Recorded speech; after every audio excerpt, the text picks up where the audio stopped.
Hey y'all, Casey and Brandon here, and we've been reading some more comics. We read some comics. We read some comics, We decided to switch it up and read some comics. and so we're going to talk about them.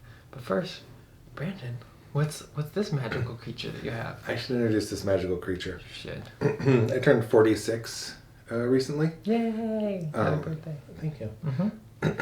And my friend Emma sewed this capybara for me, which I have named Brandon Scott Graham, no relation. Is he the second or just... Hmm? Is he Brandon Scott Graham the No second? relation. No relation. None. But he's a majestic, magical creature. Mm-hmm. He happens to have the exact same name as me, but it's not, has nothing to do with me. Nothing to do. But yeah, he's very impressive. Emma has some serious talent. That is the best looking capybara I've ever seen. You can't necessarily tell on the camera, but his legs look like little chicken wings. They're little chicken wings. Mm-hmm. They're so cute. Look at him. He's never been convicted of any crimes. Definitely Nothing not. was ever proven. Nothing was ever proven, just like Uncle Fester. Yeah, we watched The Addams Family today. But we digress. We digress. What have you been reading, Casey Jones? Well, actually, I think it was on the theme of birthday. Maybe it just was sent to you. I don't know. But you got a very nice package from a very wonderful, sweet human being. Oh, who yeah. We both like a lot. Yeah, Josue Cruz sent me his new book. Josue, what's up? Yeah, and so it's really... I was kind of aware of the process because he was telling me a little bit about it. We were just messaging back and forth for a while because he did this Prophet, basically a Prophet fan comic is how it's titled. Mm-hmm. Kind of about, I think it's kind of about him figuring out vegetarianism or veganism. And there's a bunch of short stories in here, kind of a lot of kind of using science fiction to kind of feel out. Feel out like experiences and ideas, you think? Yeah, and I don't know if we have in here. He sent me this as well. A Still Life, this little zine that's two kind of characters walking around and discussing art, and it has all these fantastical things. There's a short story here I'm looking at that is about someone talking about a friend of theirs that is like missing their half, like their long ways half, and running into their other half, their better half, and it's all kind of this analog for being a person. There's a cool comic here about a guy carrying a giant painting of a fly that he then drops and then picks up, and it's a smashed fly. So it's a bunch of fun, jokey comics. Josue's like, I've known him for years, and he's like one of the most impressive kind of newer cartoonists coming up I've seen, and like He's an awesome person, just very sweet. Yeah. Interacts with us. And to add even more, he sent me some of his original pages from the Prophet story. Yeah, super kind and generous. He sent me the entire Prophet story. Hey! But it's like beautiful. He's doing like, this is about half size of what I normally draw, but like the fact that he can get such beautiful illustration. Like I was literally looking at these while drawing pages this week and being like, these panels are so good. It's really inspiring for me to want to kind of push my stuff in this direction. So Very cool, right? very cool. I think he also had sent Oh yeah, a couple other ones he as well. sent yeah? a bunch. Another one that he sent along with it was this Shitaro Kago Parasitic City comic, Yeah, which is was, insane. Yeah, that was wild. Biotechnology is the main theme, I suppose. And you want to talk about it? Yeah, it's a. I mean, Kago does weird comics. I've read some of his stuff before, if I remember right. He's done some things about kind of fictionalized versions of like Joseph Stalin's life. Oh. And he always puts like lots of weird sex in his work and lots of horror. So this one is there's a war which looks a lot like World War I. It's all beautiful watercolor art as well. Mm-hmm. There's a war that looks a lot like World War I, but they're using their guns they look like they're made out of like dogs or babies or something. Mm-hmm. And there's like tanks that are basically like Cows. cattle shooting out of their rectums. Mm-hmm. And so the main character is a like a Disabled quadripede. She's lost all of her arms and legs. She's a disabled war vet. She's a disabled war vet who like she wears clothing which basically feeds off her waist and creates eggs, I think, to make furniture in her house. Mm-hmm. So it'll create living chairs that then have sex with each other and create other chairs. And eventually she's given limbs that are like, looks like hands with, I don't know how well it shows up. I can't show. Oh, no, there's nothing on this page. Okay. Yeah, they look like hands that grab, like a hand, an arm with a hand on either side to grab onto you. And then she joins a support group and starts having sex with a guy who also has the same hand thing, and he starts borrowing his roommate's hands, and there's all these very, very surreal, yes, and lots of nudity, but really weird and fun. Mm-hmm. Yeah, super interesting story. Like, I don't have anything like that, so Yeah. very, very cool. Yeah, so thanks, Josue. Yes. Yeah. And was the baby Rosemary also from him? No, Oh, this one, I think Tom sent this to me. Herbeck? Different Tom. Oh. Dr. Tom, if I'm remembering right. I should actually check the packaging, because this is actually a comic by, I don't know if it says on here. With the back. Oh, Jenna Cha. It says thejennashow.com. And it's basically like just a little girl comes out. I think she starts as like a pile of blood and then forms into a little girl, then sings a song, and then disintegrates into a pile of goo again at the end. I think the conceit of the story is supposed to be that, because it's titled Baby Rosemary or Rosemary, and I'm pretty sure she's supposed to be like the baby from Rosemary's Baby, which is like the baby? Antichrist, yeah, or demon, whatever. It's interesting because this isn't the first time I've seen this type of visual representation in comics. There's a Katsuro Otomo comic, the guy who did Akira. Oh. It's only 2 pages, and it's just it's just in a really beautiful like a stateroom, and there's a pile of organs on the floor, and if I remember right, it just forms into a beautiful naked girl who then like bows and says something. Oh, weird. And so it's kind of similar, but I wonder if this artist was aware of that, or if they're just 2 people that got similar ideas. And That's interesting, because to me it's like, it reminds me heavily of El Cap. El Columbia. El Columbia. It's got that very creepy, weird, old-fashioned-y vibe. Oh yeah, I was thinking Eraserhead. I could see some of that, yeah, some like David Lynch. It's just more diabolical than like David Lynch stuff to me, because I'm inferring this like Rosemary. I could be wrong, and it could just be this like uniquely weird thing. But it definitely has something. Yeah, very creepy. What else? Joseph Michael Linsner's Dawn. Yeah, so we've been reading Dawn. Our joke for a long time is when we would go through like previews or just be in the comic book store or whatever, I would frequently, I'd be like, oh, I like this. And it was like a comical number of times. It was a cover by Joseph Michael Linsner, right? And Brandon would be like, oh, that's this person. Oh, it's this person. That's that person that you keep saying you like, and I can never remember what his style looks like. I just know that I like it. And so finally we were doing one of our comic book like dives, and you were like, oh, this is the actual, like an actual book by that person that you keep liking. So like, great, let's give it a shot. So what do you think of reading his actual comic work? I really liked it. And this is issue 2 of this Dawn series. We couldn't find issue 1 yet, but doesn't matter. It's still very fun, really good. It's a heaven and hell kind of story, so that like is of interest to me.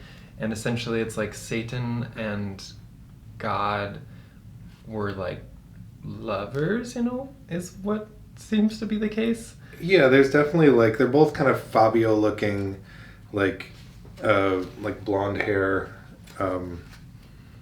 romance novel type guys. And it feels like it's nice. It's very self-contained, and it almost feels like a stage play, because Dawn goes outside of the gates of heaven to meet God, and then outside of the gates of hell to meet Satan. Yeah, And so Dawn, the titular character, she's supposed to be the goddess of birth and rebirth. So like birth and death and rebirth. She's like the dawn, the new beginning. And so because of that, she's able to go between heaven and hell, versus most deities and stuff are not able to. So that's why God's able to send her on a mission down to hell to get Satan's halo back, or Lucifer's halo back. Right. But the art is gorgeous. Yeah, it's in my all opinion. painted. What's interesting is they really like Lensner really makes God seem more of a dick than the devil. And, I mean, they're I don't know. They're different. They're definitely different. Obviously, they have different philosophies. I think there's value in what they're each saying. But another cool thing to symbolize like Dawn's ability to go back and forth is that one of Dawn's arms is covered in chains and the other is covered in thorns with a rose at the end. And each of those are the symbols of God and Lucifer. Chains being the structure of God, because God has the chains all over him, and then the thorns and the rose being the symbol of anarchy and Lucifer has all of that all over him. Oh yeah, and it stood out to me as strange when you see God, and they call God by something else too. Because she says Aurora, and she's a bunch of other names that people use for God, so it's not just like it's Allah, Yahweh, Ahura Mazda, a bunch of names for God in different religions. Right, that makes sense. She's like the man in charge, you know that guy.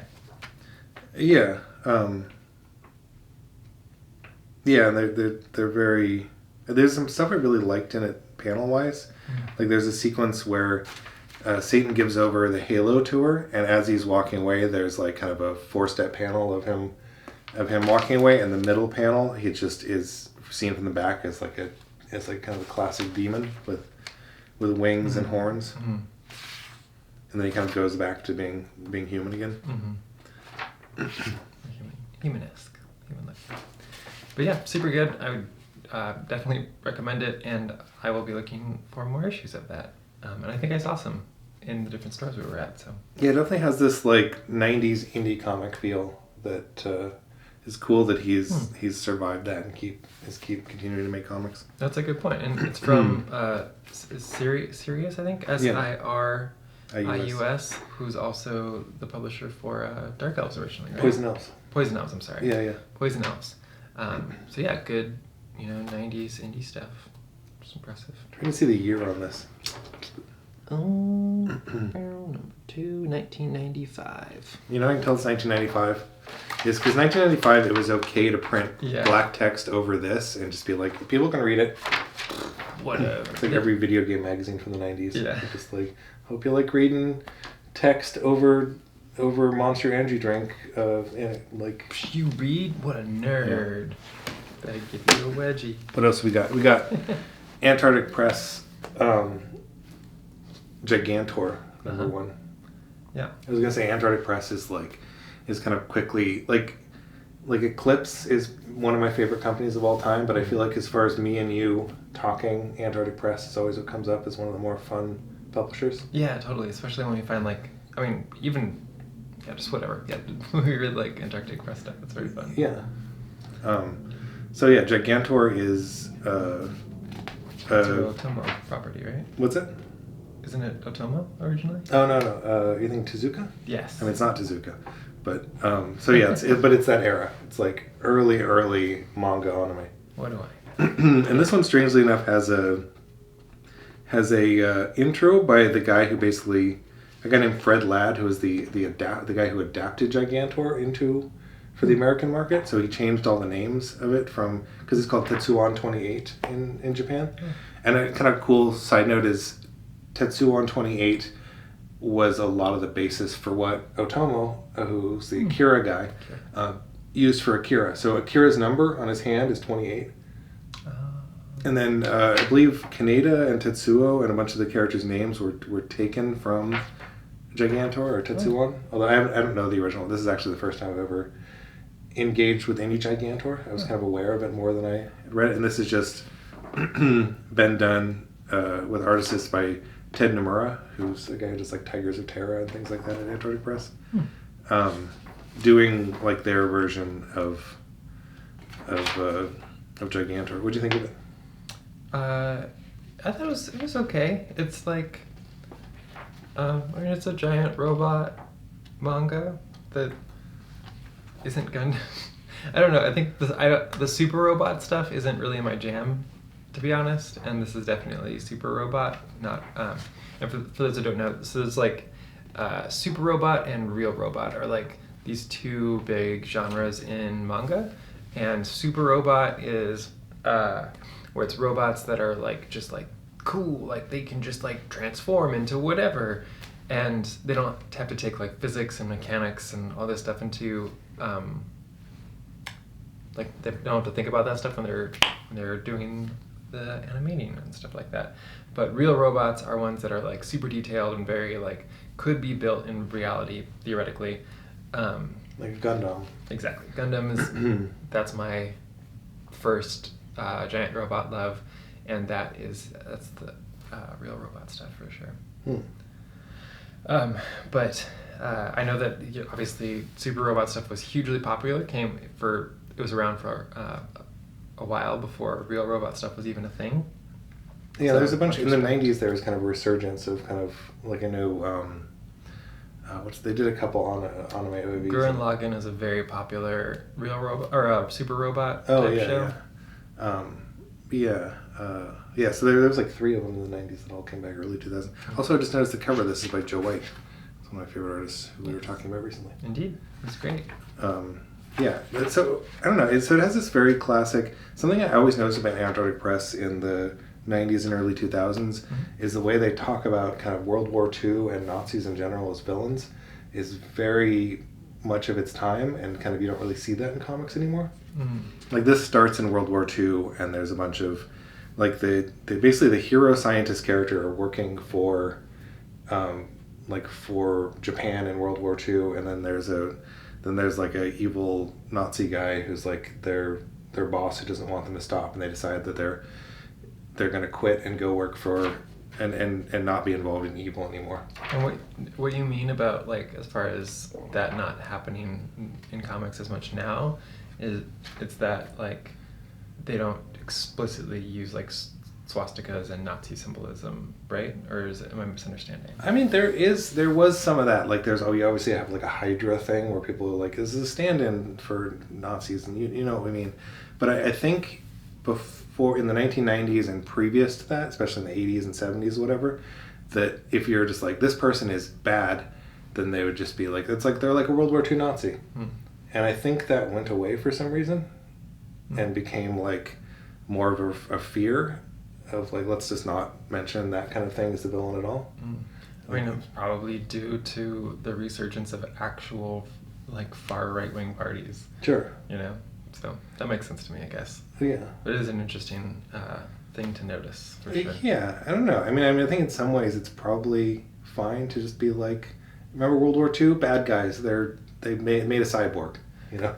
For sure. I just think that the danger is that if we just like cartoonize a thing too much, then it can, when the actual thing actually crops up again, it's like, there's not an actual Nazi, they're just angry or whatever, you know. But I'm not the one making the comics, so I don't know. Just my conjecture. Yeah, I mean, I just think it happens some too. Like, I don't know, it just reminded me of like, you know, the Lucifer TV show that's based off of the Vertigo comic. One of the things that I thought was so funny about that horrible show is you have a character who's literally supposed to be the devil, and the way they show he's the devil, he's just like, I'm gonna smoke a cigarette because I'm the epitome of evil. Yeah. And I feel like sometimes that kind of thing happens where things get lessened in really dumb ways. I'm thinking of there's a famous recent Red Skull thing where they gave or Captain America thing where they gave Red Skull a podcast. Oh. And you're just like, it's not what Red Skull does. I guess, yeah. But I enjoyed this once it kind of got into it. It has this there's this spy character woman who uses, like, she has a little Kennedy wife hat, Jackie Kennedy hat, and she, like, throws it off of a ship when she's falling off of it, and it works like a suction cup. Then she then pulls herself up from. And then there's a very tuxedo mask looking guy who saves her by using his umbrella as a helicopter, and I like that stuff a lot. And he turns out to be a British spy. I felt very like the Avengers TV show that we've been watching. Oh yeah. I guess that's another side thing. Is I've been getting Casey Jones to watch one of my favorite shows, which is the 1960s John Steed and Emma Peel Avengers. Indeed. Which I highly recommend. I do not. But we carry on. I mean, I have a lot of nostalgia about it, but I think there's a very tongue-in-cheek thing with the entire show. Yeah, and I mean, I'm not saying it can't be enjoyed. You enjoy it a lot, and whenever you've brought it up with other people that we've encountered, they seem to like it a lot. It's just not for me. Okay, good to know. Yeah.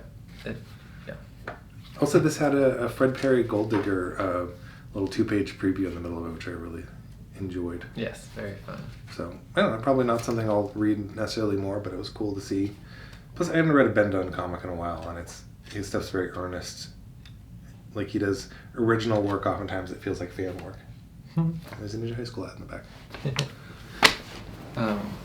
So, this next one that we got is a Daredevil issue that was written by Harlan Ellison. I believe it's Daredevil issue 208 from... What do you want to guess? What year do you think it's from? I'm going to say 88. 1984. Oh. And so it's...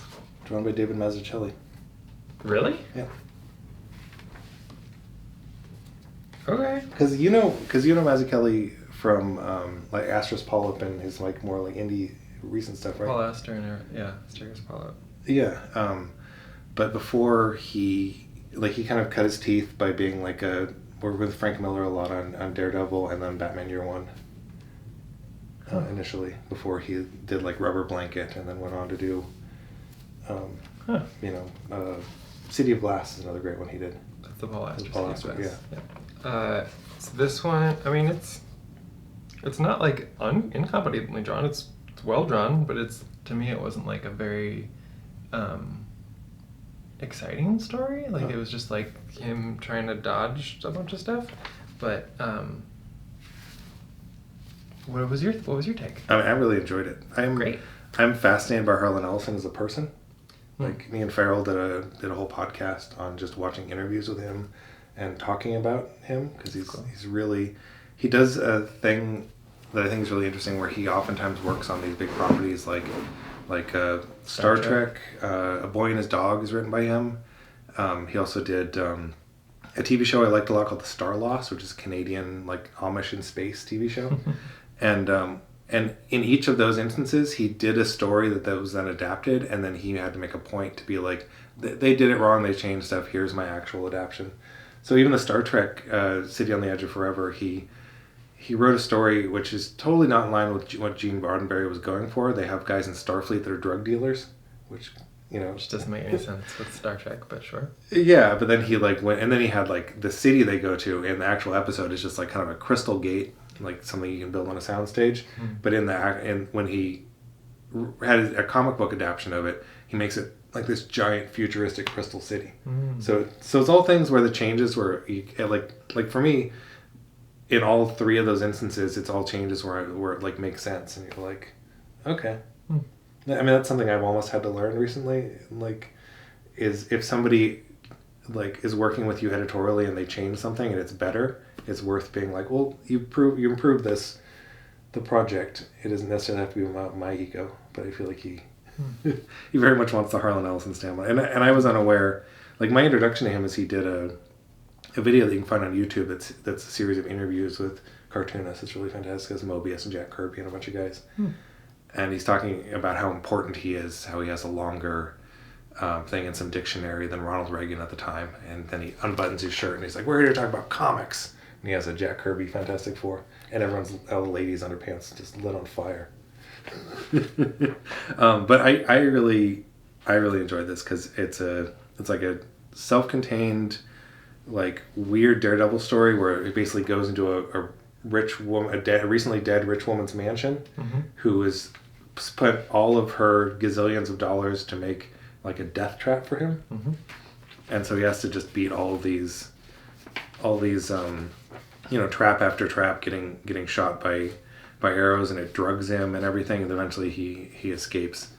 And he has a court case in the morning. He's like, I had a bit of a rough night, and the judge in the court case is like your social life is no reason to slow down the case. So I like that, and just I don't know. I was impressed by. There's a lot of these pages that are like this is a 9-panel page, and it's a lot happening. It's very clear. And this panel specifically, there's a panel where it's Daredevil in the foreground running, and you see just a slightly open door for him to go into, and it's just like I was looking at that one when I was reading it, and I was thinking like I don't know if I would know how to put that much feeling of detail and clarity in such a small panel. So I enjoyed it and was impressed by it. Okay. I think part of it's also inked by Danny Blanady, Danny Blanady, who's a guy that I'm not familiar with. That probably helps to make it look more 80s Marvel than Mazzucchelli stuff, not like otherwise. Boneyard. Yeah, we've been this one was really good. I definitely liked it a lot. It's Boneyard by Richard Moore. Ta-da! And this is from MBM, a company that you worked for once upon a time. Yeah? Oh yeah, I used to do adult comic books for MBM for years. Yeah, and one of the things that I love is the Bride of Frankenstein, but even more specifically, the Bride of Frankenstein, and like Universal monster stuff, anyways. But she's my favorite. And this is the Bride of Frankenstein, essentially, the main character. And then some of the other characters in here are like they have the Creature from the Black Lagoon, and they've got like a sexy lady version of the Creature from the Black Lagoon and a Frankenstein character. Yes. And like a vampire character, and I should say Boneyard is actually about. I think it's a guy who just inherits a cemetery, if I remember right. Correct. And then the cemetery is full of a bunch of kind of living monsters that he then becomes friends with. And Richard Moore is a cartoonist whose work I've known for years. He was doing stuff at Radio Comics back when I started out. Oh, cool. And I actually have a bunch of his stuff in the room. He's done a ton of series. He did a book called The Pound. He did a lot of adult comics. I think Boneyard might be his longest running thing. He did a comic that I don't know if I have any copies anymore, but it was an Antarctic Press book that was a Western story about a bounty hunter lady, but set in a fantasy world. I think she's like an elf or something. Cool.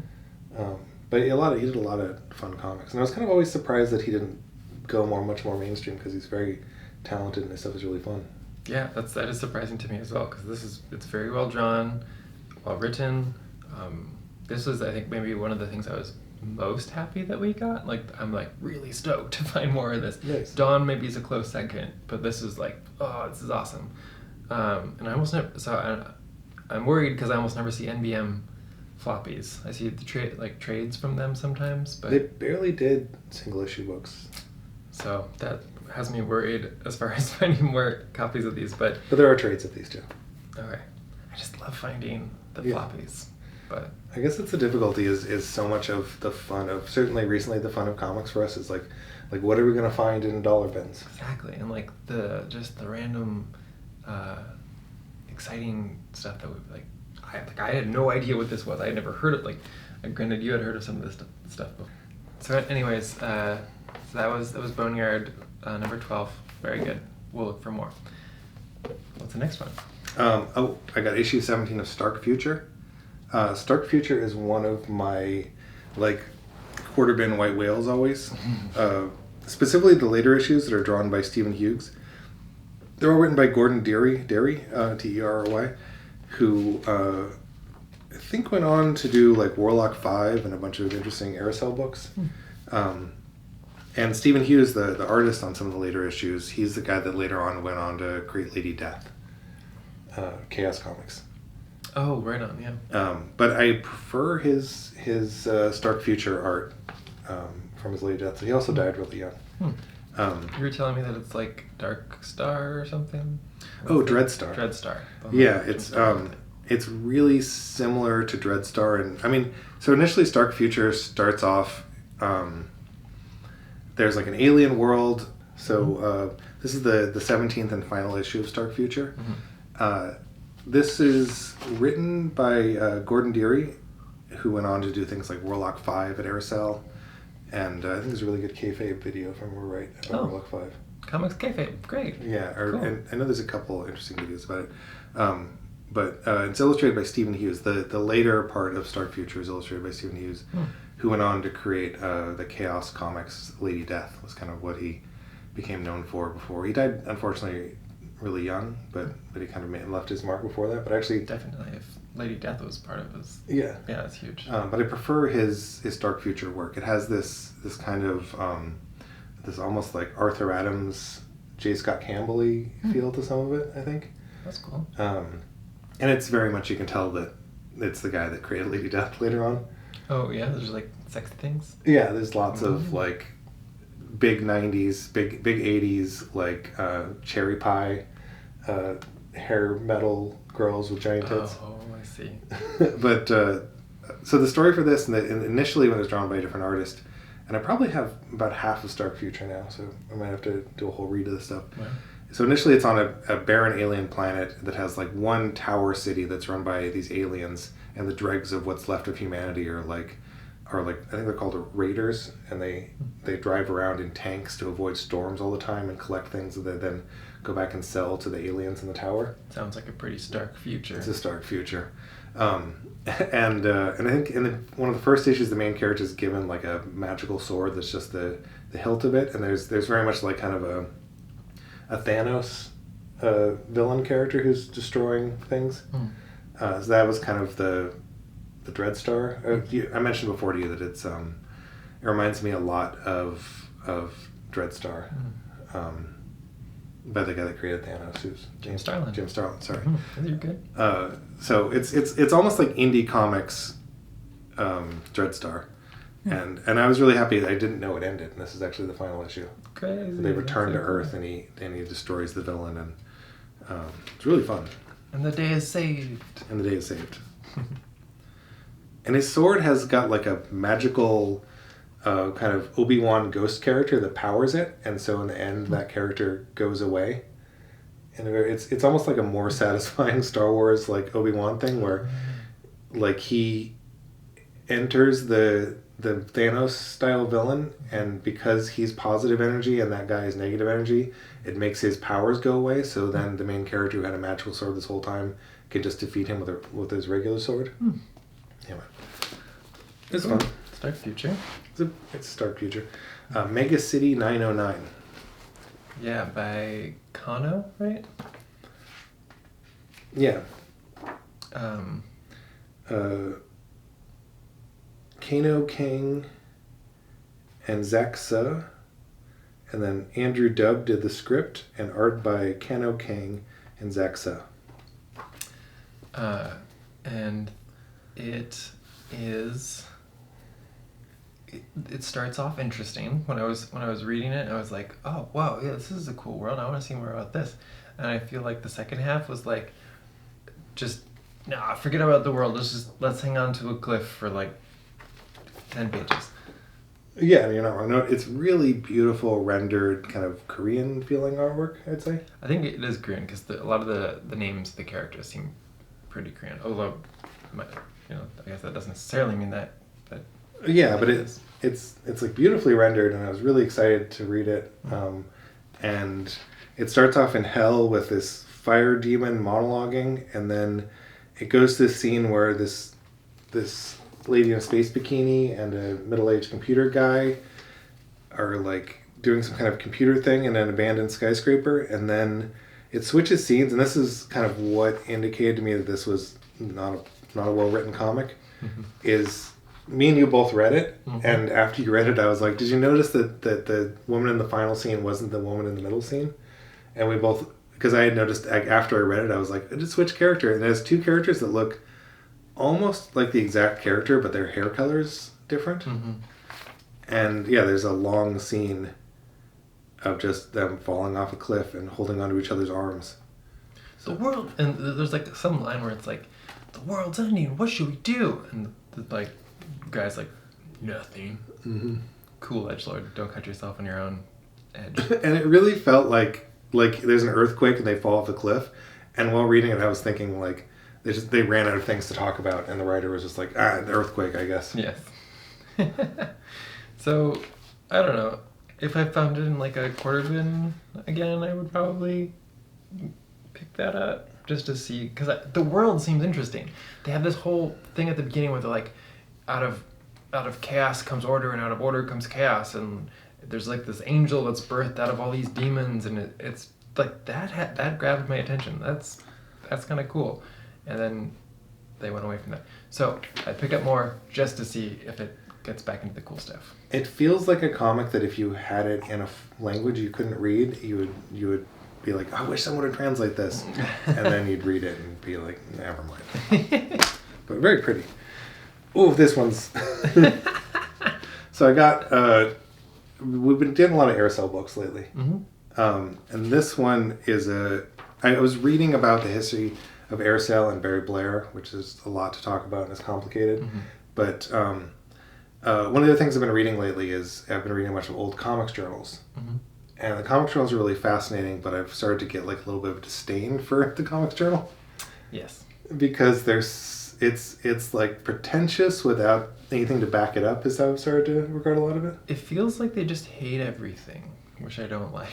Like, yeah, choose something that you like and defend that. Don't just hate on everything. Yeah, like the thing I always go back to, and I might have mentioned this in the previous video, is I was reading a comics journal thing about adapting film to comics, and one of the points they made in it, it's the author of it was just casually was just like, in the Raiders of the Lost Ark, which is just like a hugely flawed film. And it's just like, I feel like that's it was written kind of when Raiders of the Lost Ark was in theaters, but I feel like that's such a weird misstep with the rest of humanity that generally regards that as a good movie. Yeah. Like, it's not Citizen Kane, but it's like, generally it's like people like Raiders of the Lost Ark. Indeed. I like it. I think it's good. Yeah, so my point in saying that is I was reading an article about Barry Blair, the creator of Ripper and Aircell in general, Mm-hmm. and it was talking about how that he had a big upset when the Comics Journal accused Ripper of being racist. Mm-hmm.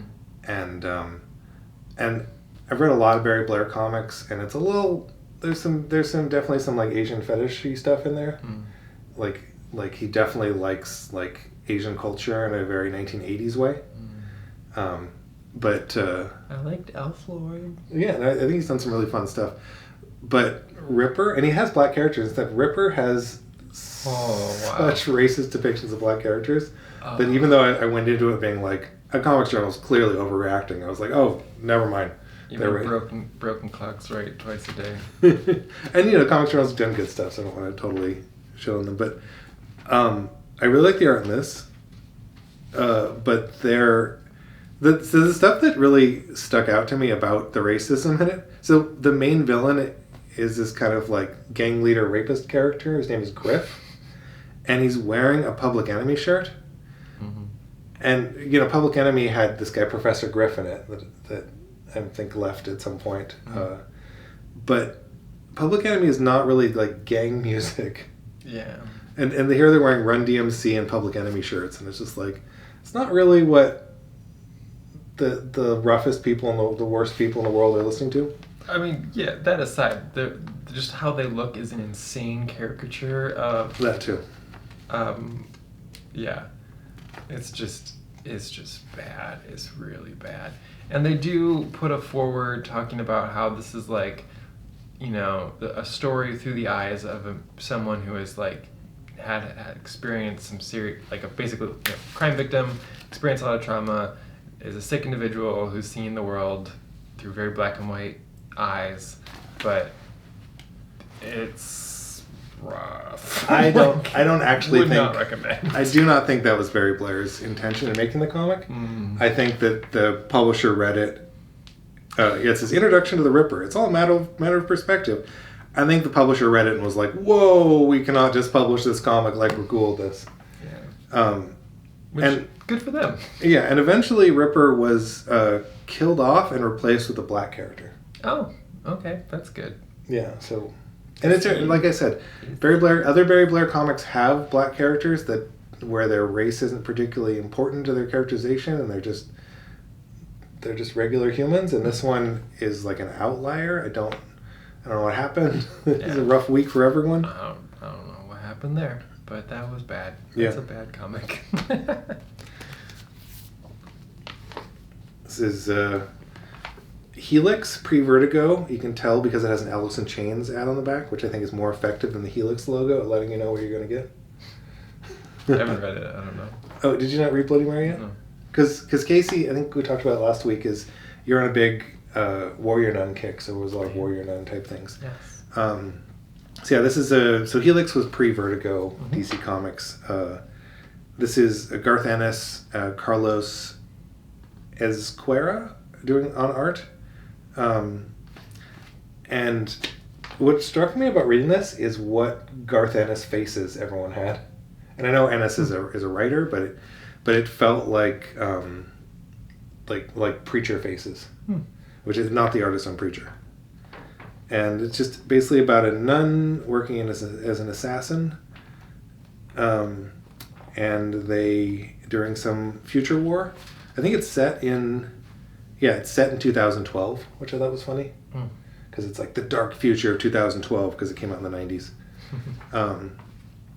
And basically the nun it's all a setup issue where the nun character is going to have to go against some new kind of like unkillable zombie soldiers. And I don't know, I'm not a good Garth Ennis guy, so it's not really my jam. It's like a lot of like hyper violence and kind of quippy dialogue and stuff that's like feels very 90s Vertigo. I'm interested in what you think of it, but yeah. So that's that. Much more my jam, of course, is Millie the Model. Which was such a cool, rare find, and we found it in a quarter bin, right? Yeah. That's insane. This whole like era of Marvel, right? Yeah, this is Marvel. Yeah, Marvel. Of like Millie the Model, what's the typist? Sherry the Showgirl. Sherry the Showgirl, what's the typist? I think Tessa the typist? Yeah, okay. So there's like the Marvel in this, like, basically pre the explosion of superhero stuff, or I guess post Golden Age of superhero stuff, they had to like diversify. This is 1969. Okay, so that's actually during the Silver Age, during the boom. But they had to make all of these comics that were not superheroes. They were these other kinds of stories, like love stories or teenagers or whatever, like Archie comics. And this is one of those that's kind of like Archie, but it's done through Marvel, and they're super hard to find. Yeah. I got you a issue of Sherry the Showgirl, but it was fun. Yeah, I'm glad you like it. But it was very expensive, and like it's like practically falling apart. And I've never seen one in a store ever. So these are very fun, strange, hard to find comics. Yeah, I wish that more of these were reprinted. I mean, part of it is nostalgia. I really like how much, it's Archie level art. It's very Dan DeCarlo looking, very Archie level story, but that it's set with like in a modeling agency, and there's constant influx of beatniks and hippies. Really makes it more fun. At one point, there's a story about, a lot of them are just about them dealing with pretentious people. The first story is called Uptight over Updike, and there's a guy named Updike who's a singing sensation that they convinced Millie the Model to pretend to be his girlfriend for a while, and then she doesn't tell her boyfriend, so he beats up Updike on national television, and then that is just more publicity, so they get a raise. Very Archie level humor. But there's one of them about a photographer. So her boyfriend, I think, is named like Clicker or something, and he's her photographer, and she'll only work with him, which is such a like misunderstanding of how modeling works that appeal to make it, I think. What? I don't know. I feel like if you're a professional model and you're like, I only work with this one photographer who's my boyfriend, like maybe it works that way. It seems weird if her job is to work at a modeling agency and work for different places. Maybe I don't understand how modeling agencies work. So let's see. There's a talent scout issue. There's like several stories in the same issue, which is kind of cool. Yeah. So the one I'm going to. Oh, here it is. So there's one where she starts to work for this this photographer named Dazzle Hummings, and it's just all about how he sucks and is pretentious. And there's a great part where they go back in his car with his name printed on the door on this rainbow sports car, and he has his own sitar player playing. And I thought that was such a thing of the era. It's just like, oh, they're doing sitar jokes in here. Yes, it is aggressively 1960s. Yeah, so very fun. There's a bunch of pinup sections in it. Yeah, there's a section here where you can buy a monkey. You can buy a darling pet monkey for $18.95, which I think was like $12,000 of 1960s money. But seahorses are only 90 cents. Ugh, the injustice. So yeah, very, very fun. Let's see, what else? Venus Wars 2, which is a Yaz series that I'm trying to slowly recollect. These are such. Who is Yaz? Oh, Yaz is the guy who created Venus Wars and did all the original character designs for Gundam. Did a ton of work in Japanese manga and animation in the 80s, and is still working to this day. Cool. I think there's a Monben episode by him that I need to watch. What's Monben? Monben is a documentary series by Urasawa, the creator of 20th Century Boys and Pluto, where he interviews different manga artists about what it's like to make comics in Japan. So go check that out too. Yeah, and Yaz, whose name is Yoshikazu Yasuhiko, he signs his stuff Yaz. And this is strangely, it's a Dave Johnson, Brian Stelfreeze cover, which looks nothing like Dave Johnson or Brian Stelfreeze art. I think it was an early career work for them. And Yaz's work is just like, he's so good at doing these like incredibly loose, but like he's very, like in my mind, he's kind of like the manga Alex Toth, like very, very simple and clean, and every line seems perfect. So I really like these ones. There's an animated Venus Wars that I recommend if anyone hasn't seen it. No. I've not read or seen any Venus Wars, so I recommend it then. Well, so something really cool about Venus Wars is the first half of Venus Wars. It's all about this like motorcycle, this like punk kid who's like a motorcycle racer who then gets hired by the government to ride these like special tank destroying motorcycles. And then Venus Wars 2, something really cool about it is it's from the soldiers on the opposite side of the war as the main character. Oh. It's like an officer. I mean, his side is corrupt and evil, so he's fighting against them setting him up for a crime or anything, but it's really cool to see both sides of a war from the other sides. That is really cool. And I can't think of many other comics that have done that. Yeah. Gundam does that sometimes, but that's interesting. Cool. There's another anime that I think did that really well that I haven't seen called Legend of Galactic Heroes. Never even heard of that one. Also, I talked about this last week, the Prez comic. That's right, yeah. And I actually read it. Yeah, Prez Smells Like Teen President, which is an aggressively 90s title. Indeed. Yeah, so this is drawn by Eric Shanower. Great art. Yeah, who I mostly know because he did a really good run of Wizard of Oz comics. Like graphic novels. Really? Yeah, and then I think when Scotty Young was doing Oz comics, Shanower was writing those, and Scotty drew them. Oh man, I wish that was reversed.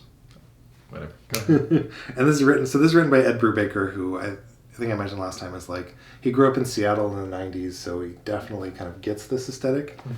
And they collaborated before on a kind of murder mystery comic I got recently that was set in Guantanamo Bay, and it was really fun. But I was really excited to read this because I don't like the character of Prez very much, like the idea of a teen president. What? I haven't read much. I mostly know that like the later 90s version of him, and like I think there's a relaunch recently where they made like a lady version of him. I think there is no version of a teenager being president that would be of interest to me. And we have a deep hatred of teenagers in general. But this I thought was really well done.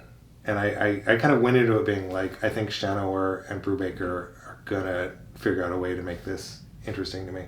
And the way they did it is, it's not about Prez, or Prez is literally not in the book. It's about Prez's child. Yeah, So the person who wrote this, it feels to me like they have very kinky fantasies, but they've not actually engaged with anything really kinky, because the things that these people are doing in this are like extremely unethical, like not consent based. Isn't there's a whole scene, there's the Tamagotchi story I mentioned, where there's basically just two women sitting on dudes as chairs in kind of gimp outfits. Mm-hmm. And then one of them has a little, like, it doesn't even look like a Tamagotchi, it just looks like a Blackberry. Mm-hmm. And she's like, here's a thing I can use to abuse a man in a cage far away. And they have like all these elaborate like spanking machines, mm-hmm. and they feed him dog food and stuff. And there's a little spanking robot that brings out a stick and hits you. Mm-hmm. It looks like a torture robot from Star Wars.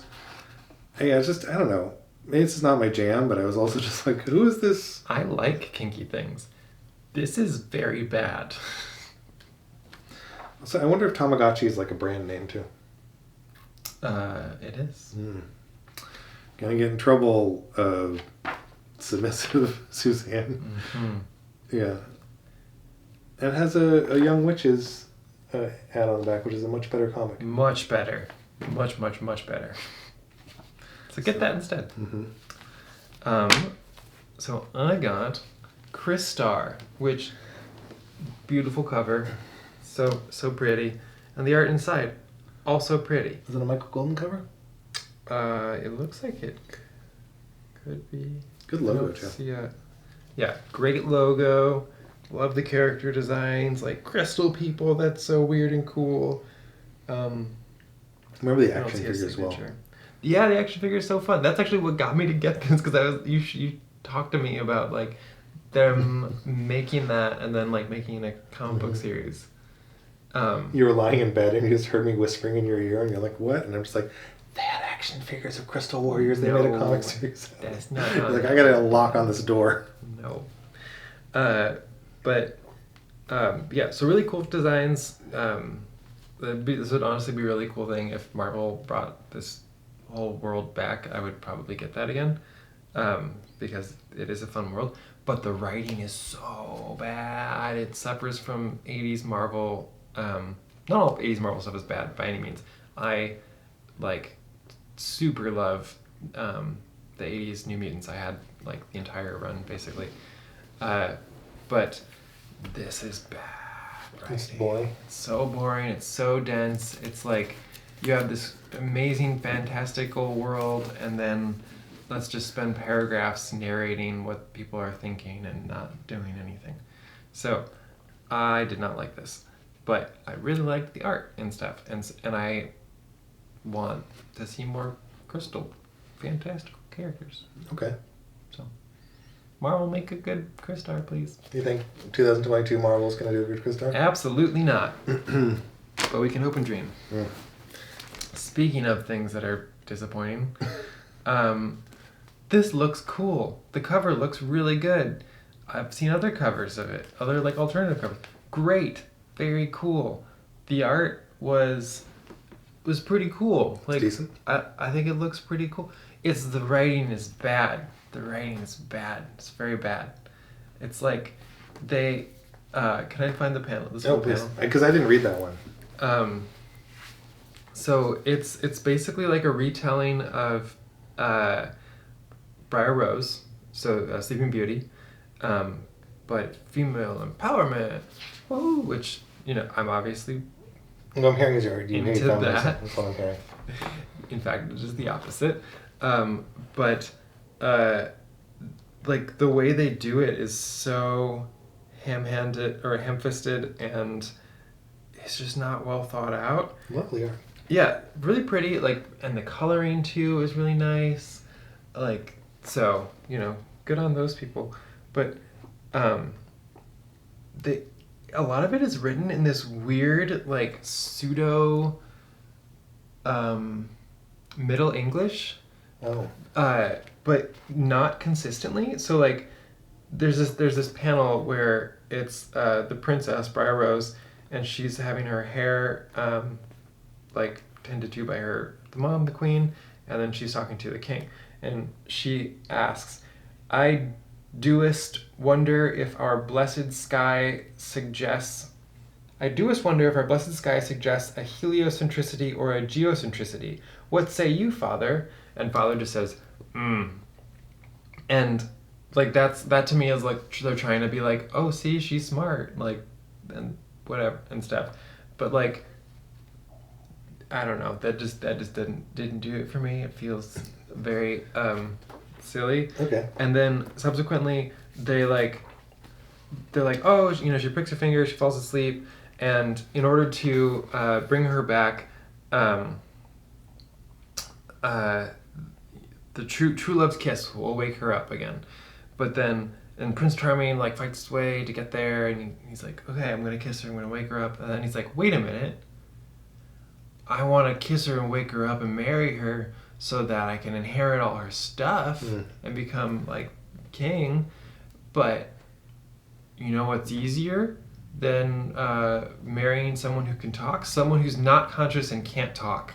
And so then he just marries essentially a corpse. That seems unethical. It's extremely unethical. And then like, just like, oh, well, then the humans, the kingdom fell apart. That's a bummer. So what you're saying is this a better submissive Suzanne than submissive Suzanne? No, because this, again, it's not consensual. Just what is up with people and consent? Gosh. And I don't know. The art's Does she wake up ever? She wakes up because some cloaked figure kisses her a long time later. Sure. And then she's like fighting, and like the whole beginning basically shows like, you know, she's living this like pampered life. She's only in the kingdom or in the castle or whatever, and she wakes up from her super long coma and then is like, can fight. She knows kung fu. And she knows sword fu, and you know, kills this giant rat that's trying to kill her, and yeah, I don't know, it's pretty bad. And then she like goes on and she's like, but I'm the princess, don't imprison me.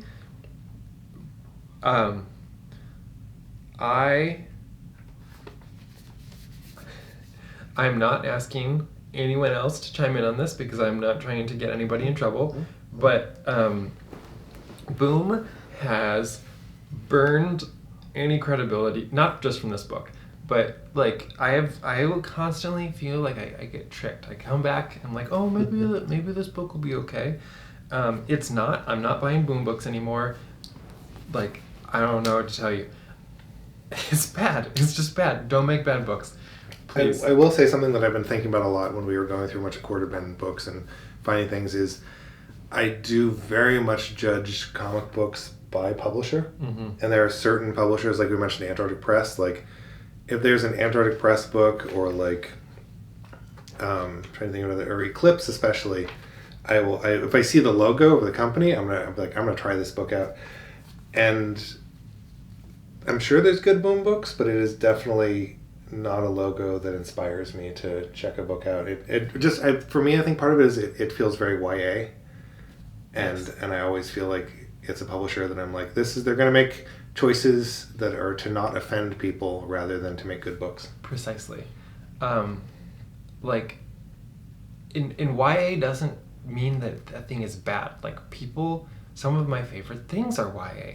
One of my favorite like queer romance stories is a series of YA books that's published by Scholastic. What's the name of that one? Heartbreaker or something. Heartstopper, that's what it is. Super good YA, but like written so that even adults can enjoy it. This is written so if you are, I don't dispute a bunch of, doesn't matter. It's not good. That's all. I don't like it. If you like it, I don't mean to offend you. I don't care for it. And that is that. And I will stop putting out negativity. Goodbye. This comic is really good. On the other hand, Fearless Dawn is amazing. So good. Steve Banyan? Yeah. Right? Mannion. Steve Mannion, sorry. He is really, really talented. I was really stoked to find I think we found a couple issues of Fearless Dawn. Yeah. That'll be like, I have like owned 3 or 4 then, so not many. But whenever I find them, they're without fail really, really good. So that's the opposite. Like, I have complete faith. If I see him involved in something, I'm gonna get that. It's really good. Yeah, it's funny. One of the things that came up and I haven't read this issue yet. I'm excited to read it because I love Steve Mannion stuff. One of the things that came up is you're reading it and you're like, why isn't this book more popular? And I told you about the one time I met Steve Mannion. He's friends with my friend Philly Rich. But I was at a comic convention and I remember he was sitting there and he purposely blacked out one of his teeth and was sitting there with a banjo at his table. Just like not a professional businessman in the setting, but so fun and just a guy who's like really talented and just like making. I called up my friend who worked with him in production at DC for a while. And he told me this great story about him getting into a fight with a guy. My friend getting into a fight with a guy in a mini mart in New York, and then coming back up and telling Steve Mannion about it. And Mannion in his cubicle immediately like picked up his little ukulele and made a song about it. So which is so fun. And he's in a band. You told me he's like a. Oh yeah, he was in a band that played at CBGB's where it was gone. With the Ramones, I think is what you. Yeah, like for the Ramones. That's what. Yeah, and he did a Hellboy crossover, I think, with Fearless Dawn. Yes. Do you have that one? That's the first one that I read by him. Oh, excellent. And that was very fun, very good. And after that, I was like, this is a character. This is a series. Actually, our friend Joe is the one who told me, like, yeah. There's, he does more. There's this. And I was like, Joe Keating. Oh, yeah, Joe Keating. And. Anyways, super good. Yeah. Oh, and he's and back to my previous Gigantor thing I mentioned is he's a guy that is not afraid just to put just Nazis in the middle of his comic. Yeah. In modern day. They're like very clearly, the bad guys. They're bad guys, yeah. As it's usually like if someone shows up with an armband, you'd be like, I don't know if this guy should watch my kids. But yeah, anyways, that was really good. Stipchen Sibchik Top Cow. Stephen Sipchik, yeah. I picked these up because I like his work, and these they involve like heaven and hell stuff, which again is of interest to me.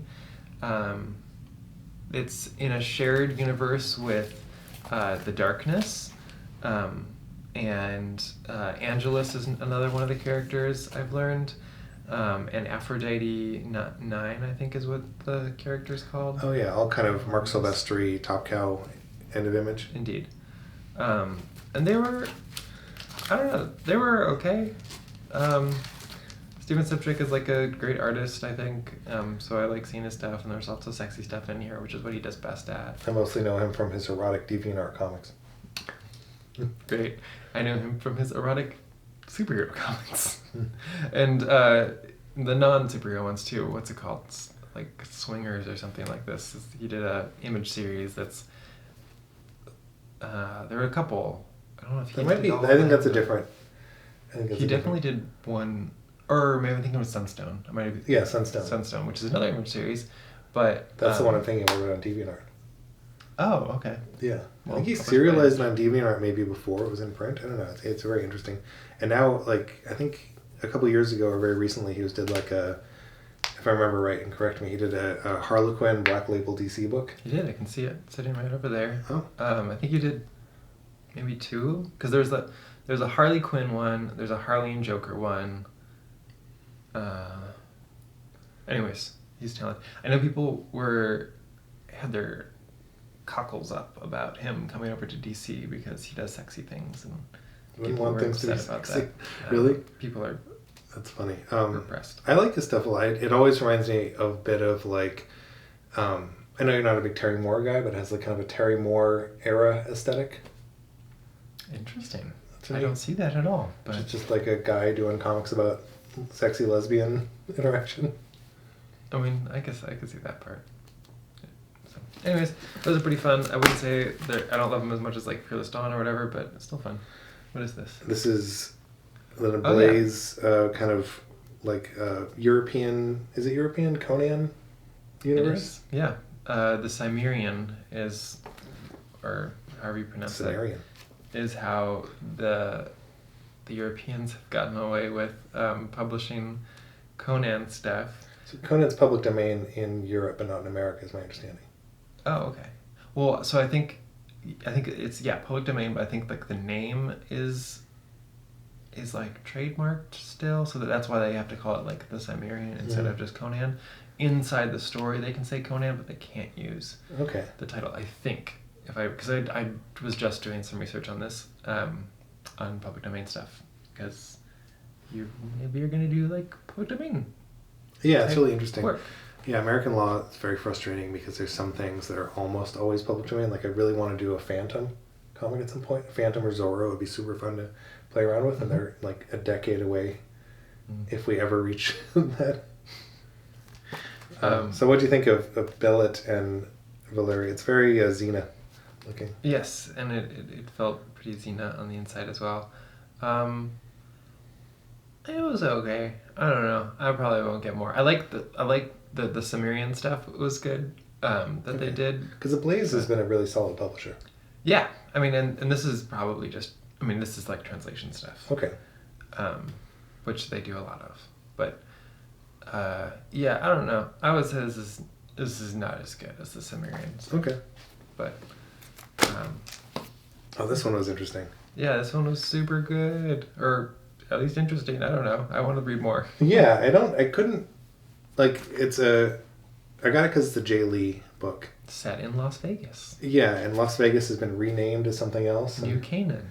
Yeah, and there's a bunch of, there's a prophecy with like 7 different the seventh son. Deities that all come back and are all murdered except for the last one, I think. Because they were all virgin births.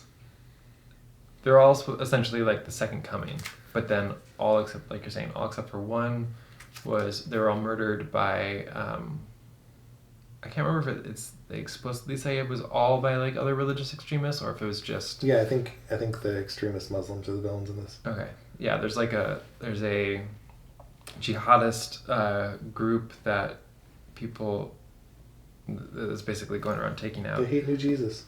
They hate New Jesus because they believe it's sacrilegious. Because Muhammad is supposed to be like the last prophet, if I remember correctly. Anyways, it's good. It's like certainly I don't know how it didn't get more attention because like either positive or negative because like that is like treading on some I don't know, tough ground. Yeah, it's interesting to read because I think it came out this year and it's an Image Comics published book where there's a bunch of Muslim jihadists as the villains. And it's very much a setup issue. Like I think some kind of new deity character kind of wakes up and is in a mini mart.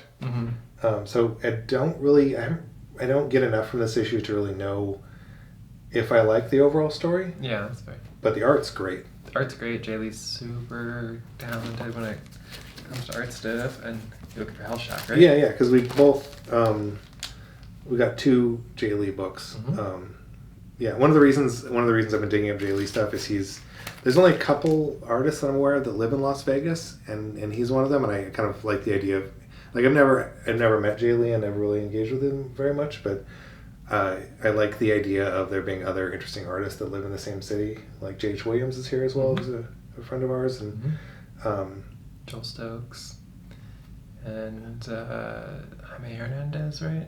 Gilbert Hernandez is out here. So yeah, there's a bunch of there are some local people out here, but I've only lived in places that are like awash with people that work in comics, like Portland where we moved from, and so it's interesting to learn more about them. And Jay Lee's like a guy that I was always aware of and always respected as an artist, so it's cool to actually dig into his work more. Because we also got Hellshock, which was his like 90s, I think it might have been his introduction book. It's very dark. Yeah, very dark. I had never heard of it before, but I really liked that one. That one I was like, that was almost on the level of like Boneyard or something for me. I was like, okay, oh, this is really good. Yeah, it felt very like it's set in a hospital, and it's basically like a young intern woman whose job is her job is being threatened because she's paying attention to to one patient too much? She's Is that accurate?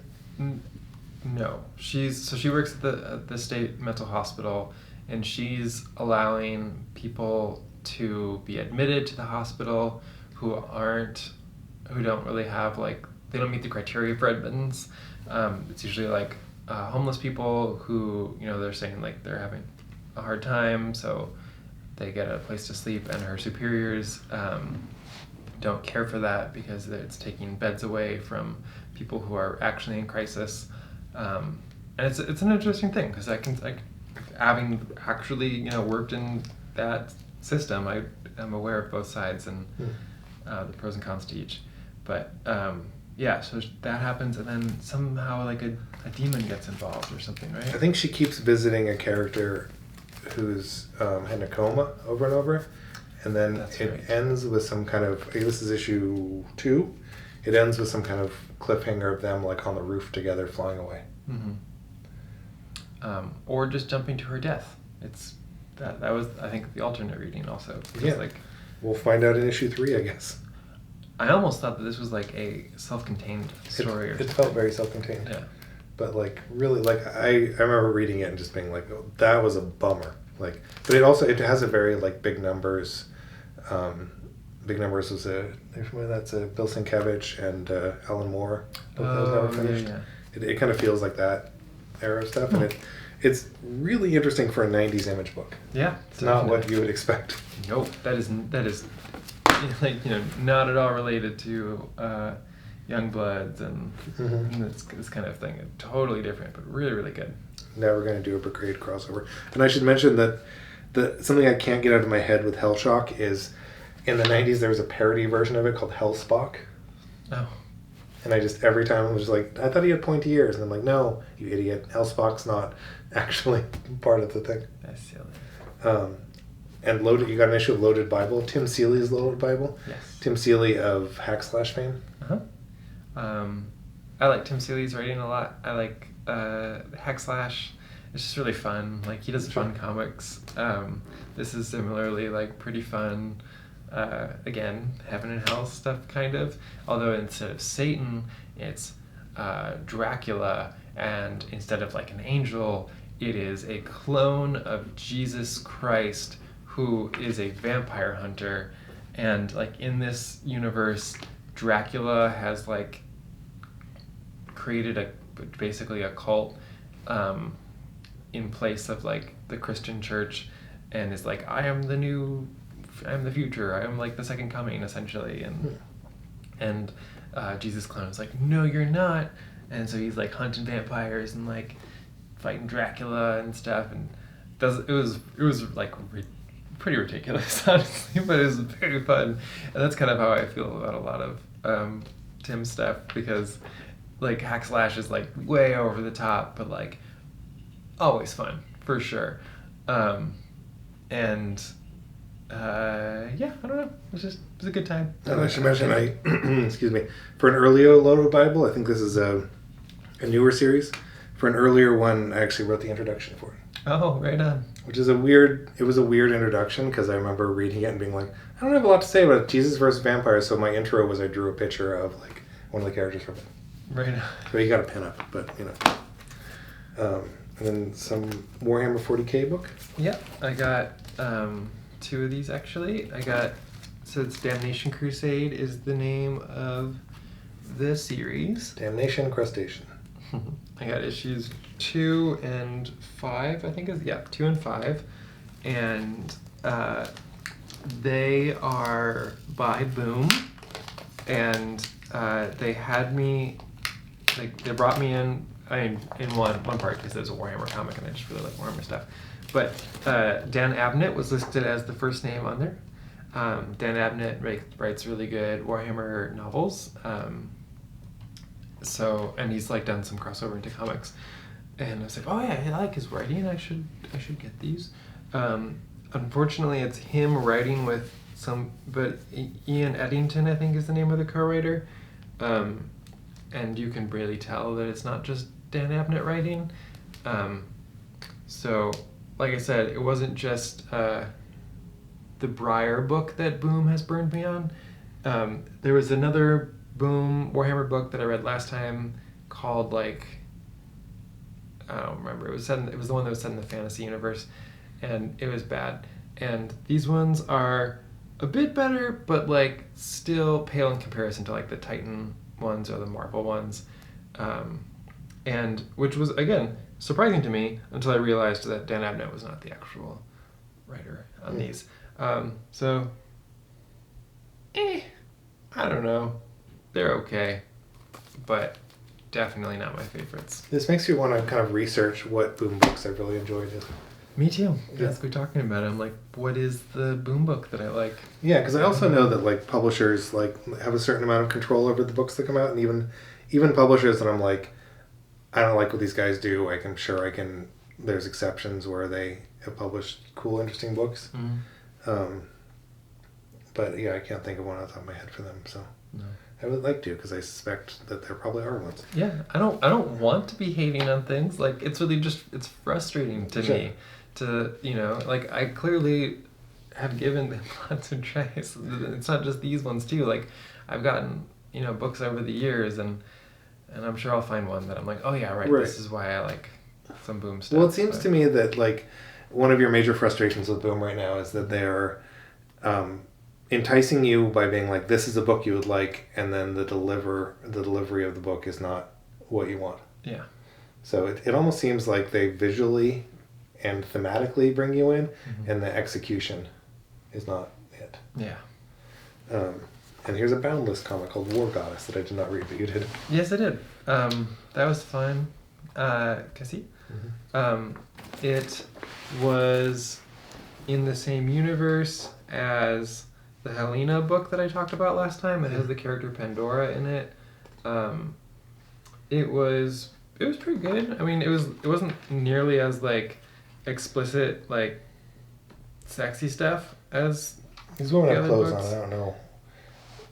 Yeah, it was weird that it like went on for so long without much of any nudity, which is not the end of the world, but I was like very surprised. Did Boundless do the Christian Zanzier books we're talking about? Yeah. So those are just explicit pornography. Right, which is why when I was reading this, and especially since it was set in the same like universe as those, I was like expecting that, but wasn't there. This one's by Mike Wolfer and Pau Rodricks. It's issue 0. I think PAL is short for. I don't know. Maybe it's like a comics name. It's like Pow. I think PAL collaborated with Zap. Maybe. I mean, because when I've seen Pow as like just like a person's birth name before, it's like PAO, and this is spelled POW. Maybe that's a birth name. I don't know. Whatever. But yeah, this is pretty fun. I would get more. It just was not exactly what I was expecting. And there's a horrifying crossed ad on the back. Oh yeah, kind of the American Gothic Yeah. thing. Have I ever told you about the small town in Canada I went to? I don't know if that's pretty graphic. Did I ever tell you about the small town in Canada I went to where me and my friend Simon Roy that I worked with on Profit did a convention there, and everyone was really in Yellowknife. Yeah, everyone there was really into Crossed. Yeah. And we made it like a whole thing where we were like gonna find out why this town was so into Crossed. Yeah, someone should check on Yellowknife. Do they got zombies or something up there? What's going on? It was very 30 Days of Night. But there's a lot to tell from the Yellowknife trip. Kevin Sorbo was there, the original Hercules, and they had taxidermed animals in the airport. But the whole point of it is eventually we went to... Simon's very much like a guy who loves his history, so we ended up going to a kind of dinosaur history museum there and learned to use the atlatl, which is like an ancient, kind of like a slingshot you used to throw like spears with. Yeah. And so they had all these like wooden animals set up that you toss the atlatl with and try to hit. And while we're learning to do this, the woman who was teaching us to throw the atlatl talked about how she was the person who she was like, oh, you guys are here for the comic thing. You know, I'm the reason that got the store started ordering all those copies of Crossed. No way. Yeah.